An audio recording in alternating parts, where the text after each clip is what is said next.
서양 근대사 두 번째 주제인 종교개혁에 대해서 강의해 보겠습니다. 지난 시간에 배운 르네상스가 중세 세계의 첫 번째 파괴, 붕괴였다면 오늘 배울 종교개혁은 두 번째 붕괴라고 할 수 있습니다. 완전히 산산이 부서지게 되죠. 중세 기독교 사회가. 종교개혁이 무엇인지를 알려면 이제 무엇을 개혁하려고 하는지부터 알아야겠죠. 그래서 이전까지, 종교개혁 직전까지 중세 로마 카톨릭의 모습을 몇 가지 나열하면서 알려드리겠습니다. 중세 로마 카톨릭이 어땠냐? 제가 사진도 가져오고 했는데요. 여기 있는 내용들을 중심으로 한번 설명해 보겠습니다. 로마가 기독교를 공인한 이후에 기독교 역시 로마화 되었다고 할 수 있죠. 서로 영향을 주고받으면서 로마화 되었다고 할 수 있는데 그런 모습이 바로 뭐냐? 로마 제국이 붕괴한 이후에도 교회는 교황과 함께 이제 지속되죠. 중세 계속 지속되는데 이때 교황은 마치 그 종교 세계의 황제처럼 왕 같은 존재이고 대주교와 주교, 교황의 아래에 있는 계급들은 옛 로마 제국의 뭔가 행정관들 같은 역할을 하게 되고 그 아래에 있는 각 지역의 사제들도 자기의 지역에서 큰 영향력을 행사하고 있었습니다. 그러니까 제가 말하고 싶은 것은 기독교라는 게 하나의 종교이고 종교 단체이지만 그 자체의 법률이랄지 단죄할 수 있는 형벌이랄지 교도소랄지 그리고 세금을 걷어가는 조세제도까지 가지고 있는 마치 하나의 세속에 버금가는 국가 같은 행정력을 가지고 있었다는 이야기입니다. 그만큼 엄청난 영향력을 일상생활에 가지고 있었죠. 이랬던 이제 중세 로마 카톨릭이 이제 많이 부패하게 됩니다. 근데 좀 당황스럽죠. 성직자들이 왜 어떻게 부패하는 것일까 궁금할 수 있는데요.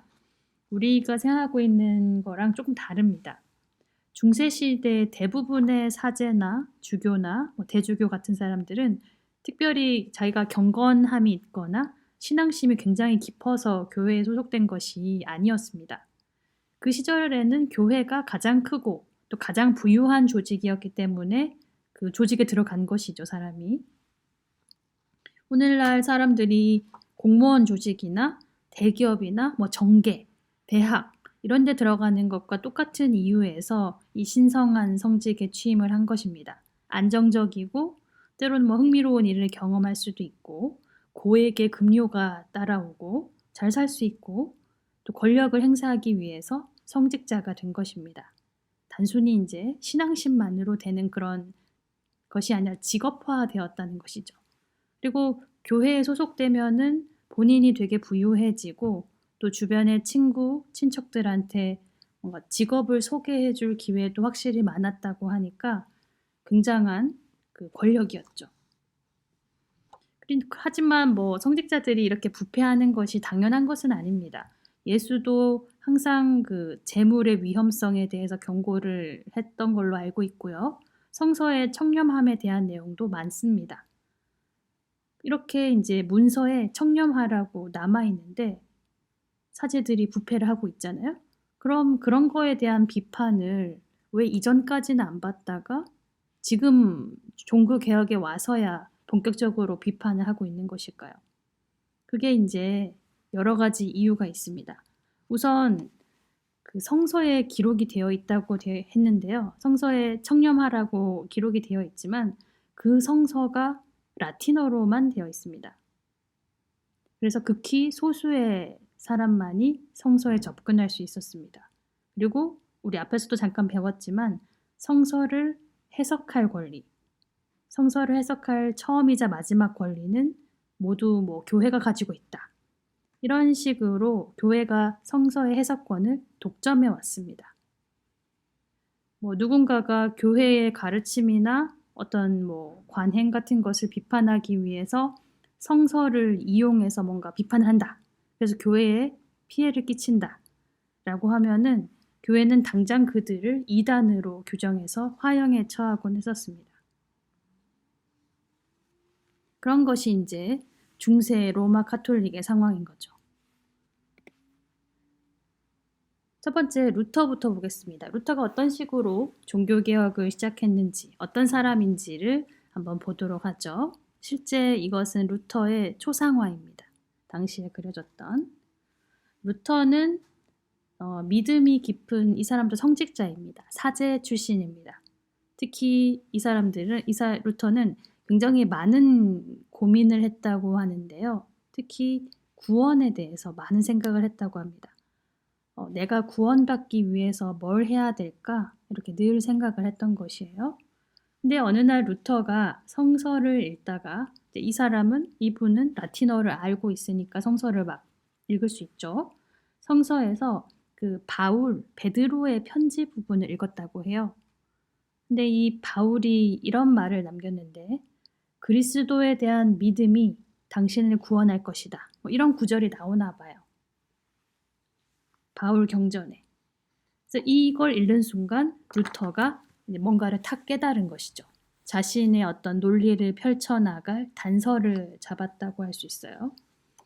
이 구원이 항상 문제인데 구원받기 위해서 어떤 것을 따로 행해야만 하는 것이 아니다. 특히 교회의 신부나 사제가 뭐를 해라, 이것을 돈을 내라 라고 시키는 것을 그대로 따라야만 구원을 받는 게 아니다. 이런 결론을 내게 됩니다. 오로지 그러면 뭘로 구원받을 수 있냐? 여기도 나와 있지만 신앙과 은총만이 인간을 구원할 수 있다. 이게 바로 핵심적인 메시지입니다.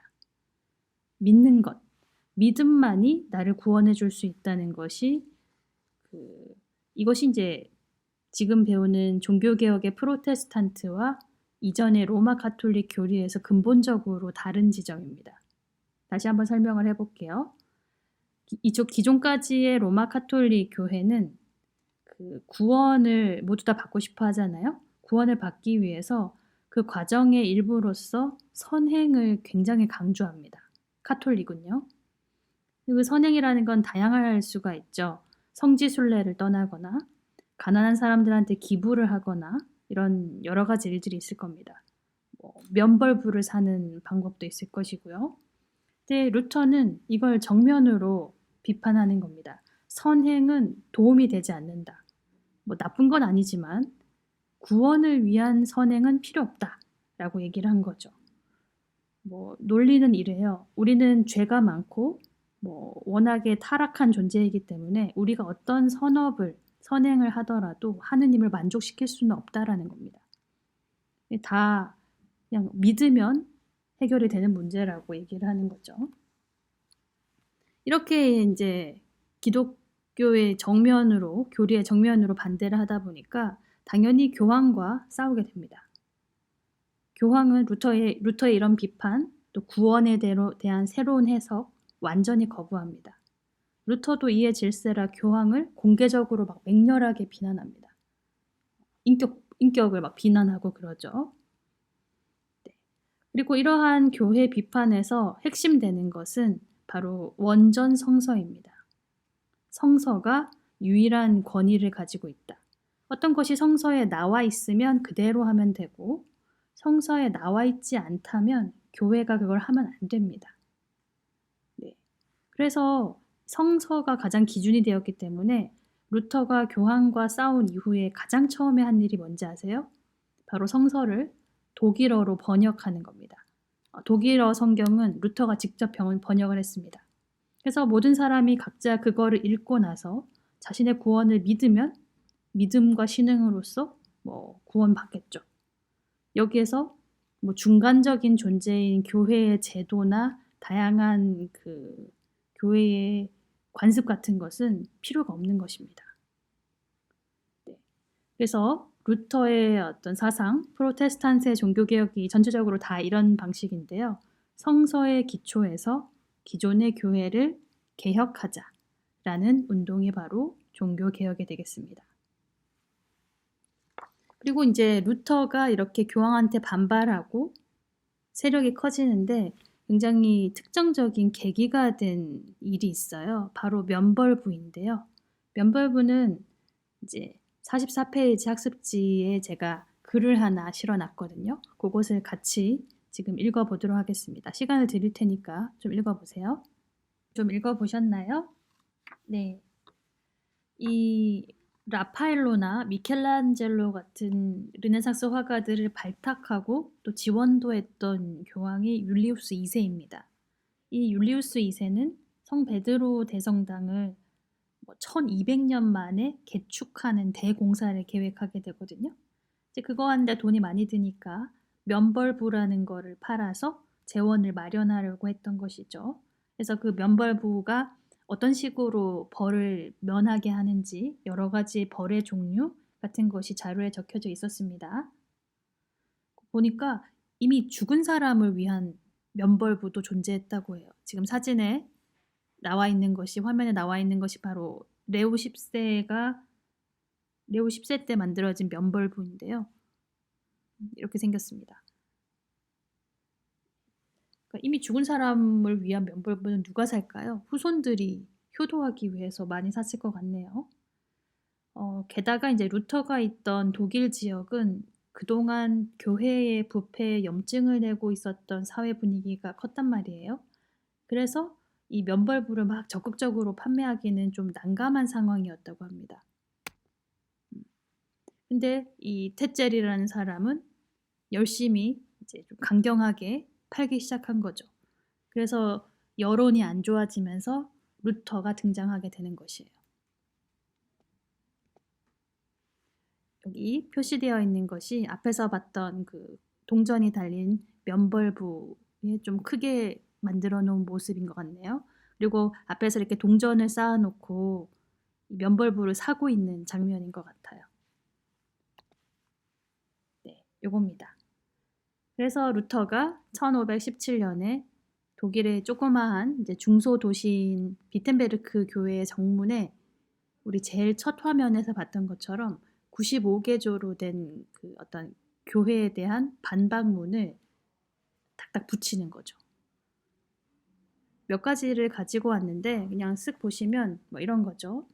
진실로 회개한 기독교도는 면벌부가 없어도 징벌이나 죄에서 완전히 해방된다. 이런 게 필요 없다는 거죠. 교황이 면벌부를 지금 발행을 하고 있지만 그건 진정한 의미에서 모든 벌을 사해주는 것이 아니다. 단지 교황 자신이 내린 벌을 면제한다는 것뿐이다. 이런 식으로 이제 95개가 여러 개가 이렇게 나와 있는 것이에요. 면벌부에 대한 부분만 나와 있을 뿐, 제가 발췌를 했을 뿐 다른 내용에 대한 것도 많습니다. 이렇게 루터가 반박문을 내게 되는데요. 이 그림 보이세요? 이게 100년 앞에 나왔던 후스입니다. 얀 후스라는 사람이 그 성서의 기초에서 우리 다시 교리를 생각해 보자라고 말했다가 화형당하는 장면이었거든요. 우리 이거 배웠어요. 지난 시간에. 근데 루터는 어떻게 성공했죠? 어떻게 화형을 피하고 결국 루터파 교회를 유럽 전역에 퍼뜨렸을까요? 루터가 성공할 수 있었던 이제 배경에 크게 두 가지가 있습니다. 첫 번째는 인쇄술의 발명이 있고요. 두 번째는 이제 정치적인 이유입니다. 독일 제후들이 루터를 강하게 지지해주고 보호해 주었기 때문이거든요. 하나씩 설명을 좀 해보겠습니다. 이거 루터 아니에요, 여러분. 루터는 성공했습니다. 우리 첫 화면에서 나왔던 거죠. 이게 중세시대 금속 인쇄술이 발명되지 않았을 때, 구텐베르크가 발명 안 했을 때요. 양피지에 이렇게 수도승이 수도원에서 이렇게 쓰고 있는 장면을 그림으로 그려놓은 것입니다. 루터가 뭔가를 교회에 반박할 때 그런 루터의 모든 비판이나 고발이 바로바로 인쇄되어서 유럽 전역으로 유포가 됩니다. 이때가 루터가 비판할 때가 인쇄술이 발명된 지 고작 한 50년 정도 지난 후였거든요. 근데 그 50년 만에 굉장히 많은 그 인쇄소들이 독일 전역에 쫙 퍼지게 됩니다. 이전까지 성서라는 건 수도원의 수사들이 그 그림처럼 양피지에 필사하고 온갖 화려한 장식을 붙여가지고 만드는 상당한 고급품입니다. 사치품이죠. 양피지의 재료값이라든지 한 달 이상 걸리는 제작 공정 이런 걸 감안하면은 일반인들이 구하기 어려운 사치품이었습니다. 이런 상황이었으니 앞에서 아무리 위클리프나 후스가 성서로 돌아가자 이렇게 외친다고 한들 제대로 전파되기가 어려웠었겠죠. 최소한 그 서민들의 가정마다 성서가 비치되어 있어야 그걸 볼 수 있을 거 아닙니까? 그런데 그 사이에 인쇄술이 보편화되고 또 라틴어로 만들어진 성서가 유럽의 각국어로 막 번역이 되자 사정이 크게 달라지는 것입니다. 이제 더 이상 교회만이 성서를 해석하는 시대는 끝난 겁니다. 예전에 화형당했던 후스처럼 한 나라 안에 아주 소수의 추종자들만 있는 그 이단 취급이 아니라 루터는 굉장히 빠르게 국제적인 추종 세력을 확보하게 됩니다. 이것이 이제 금속 인쇄술이 종교개혁에 미친 영향입니다. 그 당시에 그 인쇄 기계를 한번 가져와 봤거든요. 이게 이제 묘사한 그림이고요. 이렇게 그 당기는 힘으로 프레스가 되나 봐요. 이게 설명이 또 되어 있습니다. 잉크를 여기 활자에 묻혀가지고 활자는 이렇게 하나하나 조합을 하는 겁니다. 그래서 이 긴 막대를 이렇게 왼쪽으로 당기면은 나사에 의해서 프레스가 꽉 되나 봐요. 이런 식으로 찍으면 속도도 훨씬 빨라지고 양산이 가능하게 되죠. 그렇게 만들어진 쿠텐베르크의 성서를 인터넷에서 검색하니까 이런 사진이 나왔어요. 아주 멋있죠?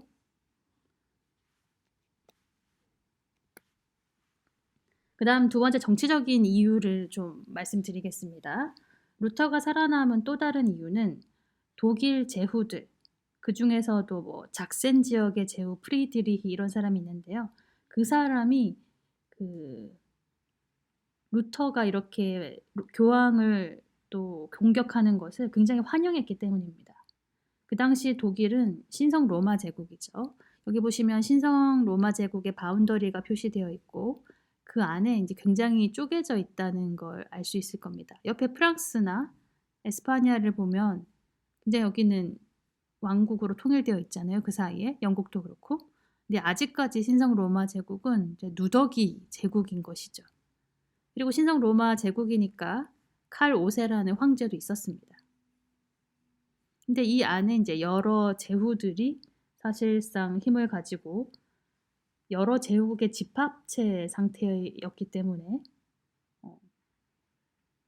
상태였습니다. 그러니까 프랑스나 잉글랜드처럼 통일된 나라에서보다 오히려 교회의 영향력이 더 컸었죠. 이전까지만 해도. 루터가 등장하기 전까지만 해도요. 원래 세속 권력이 없기 때문에 그 통일된 하나의 존재인 교황의 권력이 더 셌던 겁니다. 근데 이제 제후들은 이러한 상황에서 교회들을 싫어해요. 제후들은 신성 로마 제국의 제후들은 교회를 싫어합니다. 그 이유는 뭐 여러 가지가 있을 수 있습니다. 교회는 일단 엄청난 크기의 토지 소유자이기도 합니다. 거기서 세금도 많이 거두고요. 그 외에 세금도 많이 거두고요. 또 교황은 우리 앞에서 배웠듯이 성직자 서임권을 가지고 있어서 주교를 마음대로 임명할 수 있죠. 그러니까 신성 로마 제국의 제후들의 영지에 속해 있는 주교를 마음대로 임명하는 것이에요. 또 이 당시에 칼 5세, 신성 로마 제국의 황제는 루터가 뭐 이렇게 종교개혁 비판문을 내고 하니까 루터를 굉장히 비판하고 교황을 옹호하게 됩니다. 교황 편을 드는 거죠. 이런 상황에서 이제 이 황제 아래에 있던 제후들은 루터를 따르는 게 좋은 거죠. 교회의 토지를 빼앗을 수도 있고 자기 영지 안에 주교를 직접 임명할 수도 있고 그냥 교황청으로 내야 하는 돈들을 막을 수도 있겠죠. 그리고 플러스 카톨릭을 지지하는 신성 로마 제국 황제에 대항할 수도 있습니다. 그래서 이 반황제파이자 반교황파, 친루터파인 여러 독일의 제후들이 연합해서 루터를 지지하고 보호해 주게 됩니다. 그리고 그 제후들의 지역에서부터 루터파 교회가 건설이 됩니다. 독일의 절반 정도의 크기에서 루터파 교회가 있었고요. 점점 많아져서 독일의 이제 북쪽으로, 스웨덴, 덴마크, 노르웨이 이쪽으로 더더욱 확산이 되게 됩니다.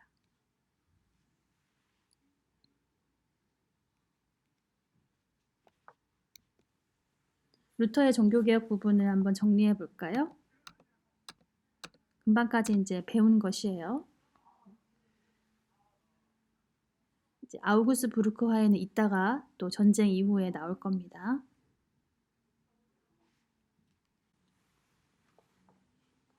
자, 다음으로 넘어가 보겠습니다. 루터로 시작된 종교개혁은 유럽 각지로 퍼져나가게 됩니다. 그리고 이제 그 다음 후계자라고 할 수 있는 칼뱅이 있는데요. 칼뱅은 원래 프랑스 사람입니다. 하지만 정작 프랑스는 카톨릭이 굉장히 투철하고 뿌리 깊어가지고 칼뱅의 활동을 별로 인정하지 않아요.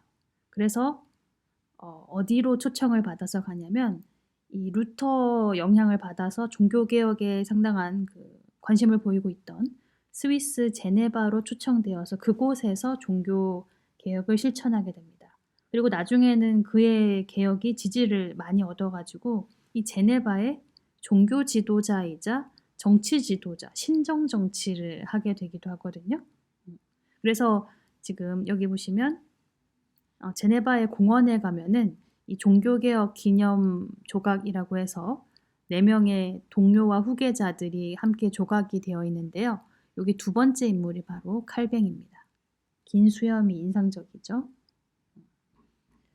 이제 칼뱅의 개혁은 이제 루터랑 어떻게 조금 다른지를 설명을 해드리겠습니다. 칼뱅이 지배하고 있던 스위스 제네바는 도시이죠.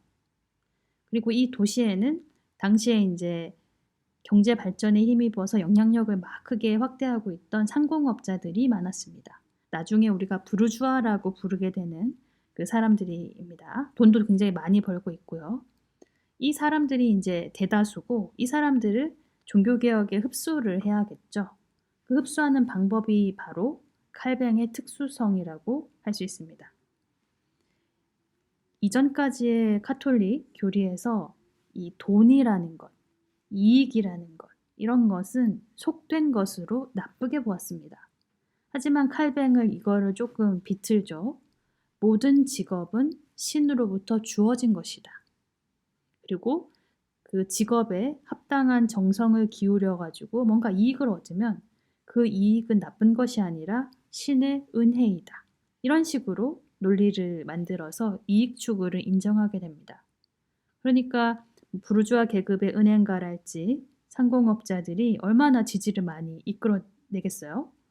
그래서 이런 식의 교리 해석을 만들어낸 것이 칼뱅이고 스위스뿐만 아니라 네덜란드, 벨기에, 프랑스, 영국 이런 등지로 계속 확산이 됩니다. 이것이 바로 칼뱅의 예정설과 이익추구 인정 내용입니다. 이것도 제가 학습지에 내용을 적어놨거든요. 이 44페이지에 무엇이 예정되어 있다라는 것인지 좀 읽어보시고요. 그것은 자료를 읽어보는 걸로 대신하고 위에 올라가서 학습지 빈칸을 또 채워보겠습니다.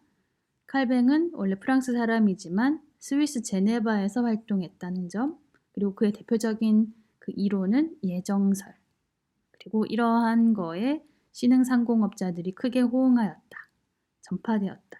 이런 내용을 정리하면 되겠습니다. 자, 그 다음 영국의 개혁을 보겠습니다. 영국의 종교개혁은 특별한 인물이 없다 그랬죠. 사실 특별한 인물이 있긴 있어요. 헨리 8세라는 국왕인데요. 그 이야기를 한번 해보도록 하겠습니다. 종교개혁의 결과 영국에서 만들어진 그 새로운 종교를 영국 국교회라고 하고요. 이렇게도 부르지만 그 요새 우리나라에서는 성공회라고 부릅니다. 지나가다 보면은 뭐 대한성공회 이런 교회가 보일 거예요. 한번 설명해 보겠습니다. 종교개혁이 지금 전 유럽을 휩쓸고 있는데요. 굉장히 특이한 사례가 이 잉글랜드에서 발생을 하죠. 여기 전쟁을 치르며 왕권을 강화하고 있었다. 이거는 기억나시죠? 영국은 프랑스와 100년 전쟁을 치르고 그 뒤에 뭐 내전, 장미전쟁까지 겪으면서 전쟁은 많이 겪었지만 그 과정에서 왕권이 크게 강화되었다고 지난번에 얘기했습니다. 그리고 루터의 종교 개혁이 시작되었을 시점에 가장 초기에 이 잉글랜드의 왕이었던 헨리 8세는요. 아주 확고한 카톨릭 신자였습니다. 독실했습니다. 그런데 바뀌는 거예요. 원래는 신교를 굉장히 반대하고 로마 카톨릭을 옹호하는 책까지 직접 써가지고 로마 교황한테 당신은 신앙의 옹호자 이런 호칭까지 얻었던 헨리 8세입니다. 그런데 그가 어떤 문제로 인해서 완전히 구교를 멀리하게 되는 겁니다. 바로 자신의 이혼 문제 때문이에요. 헨리 8세는 참 여러 명의 부인과 결혼한 것으로도 유명하죠. 이거에 대해서 제가 동영상을 준비했으니까 이따 한번 보도록 하고요. 이제 어떤 이혼 문제였는지 그거부터 보겠습니다. 원래 헨리 8세의 이제 왕비라고 할까요? 캐서린이었습니다. 이 캐서린과의 사이에서 이제 딸 하나밖에 얻질 못했어요. 그리고 이 캐서린은 에스파냐의 왕녀였습니다. 공주님이랑 결혼을 한 거죠. 다른 나라의 공주님이랑. 그래서 이제 뭐 자식을 더 낳고 싶다라고 해서 이 캐서린과 이혼을 하고 앤 불린이라는 이제 새로운 여자와 결혼을 하고 싶었습니다. 그런데 문제는 카톨릭 교리에 따르면 배우자가 사별하는 경우를 제외하고는 이혼이든 재혼이든 용납되지가 않습니다. 교황도 헨리 8세의 그런 부탁을 들어주고 싶었지만 또 다른 문제가 뭐냐면 이 캐서린이 에스파냐 왕국의 공주였거든요. 캐서린은 이혼하기 싫잖아요. 그래서 이제 에스파냐 왕실의 눈치가 보이는 것입니다. 교황으로서는. 헨리 8세도 원래 그 독실한 카톨릭 신자이긴 하지만 교황의 가장 든든한 지지자는 바로 에스파냐 왕국이었거든요. 에스파냐가 고맙게도 구교를 아주 단단히 지지해주고 있고 교황에게 경제적인 후원도 많이 해주고 있었기 때문에 이 섣불리 이혼을 시키기가 어려웠던 겁니다. 그래서 교황의 반대에 부딪히자 헨리 8세가 미리 생각해둔 계획을 실행하는데 그게 그냥 이겁니다. 1534년에 의회에서 수장령이라는 명령이죠. 법을 통과시킨 겁니다. 의회도 다 도장을 찍어주었어요. 동영상에도 나오는데 이게 뭐냐? 수장, 바로 영국 국왕이 잉글랜드 교회의 수장이라는 선언이 있죠. 그냥 그렇게 한 것이에요. 잉글랜드의 여러 교회를 로마 교황청으로부터 분리시키고 그걸 자기가 직접 관장하겠다라고 주장하는 것이 바로 수장령입니다. 그래서 이것이 바로 영국 국교회 성립으로 이어집니다. 잉글리시 처치라고 하는 것이죠. 이 영국 국교회도 신교에 속하는 것이고요. 이후 헨리 8세는 잉글랜드에서 걷어갔던 교황청의 수입을 차단하고 수도원도 다 해산하고 재산을 다 몰수해버립니다. 그래서 영국 국교회는 말 그대로 영국의 왕이 교회의 수장이 되는 것이죠. 이거 어떤 나라가 생각나지 않나요? 종교와 정치를 모두 지배했던 제국이 하나 있었잖아요. 네, 비잔티움 제국이랑 비슷하게 되는 거죠. 네, 이렇습니다. 영국 부분 역시 학습지에 빈칸을 채워보도록 하겠습니다. 수장, 우두머리라고 주장했기 때문에 수장령이라고 하는 것이고요. 이제 그 다음 계승자인 딸 엘리자베스 1세 때 완전히 독립을 시켜서 영국 국교회가 확립되었습니다. 이제 유럽은 대부분이 이제 신교입니다. 구교가 이제 소수가 되었고요. 그런데도 이제 로마 카톨릭이 어떻게 명맥을 유지하고 있을까 싶지만 여기가 이제 약간의 프랑스와 에스파냐 지역 전체가 독실한 카톨릭이었기 때문에 현재까지도 로마 카톨릭이 명맥을 유지하게 된 것입니다. 네, 그렇고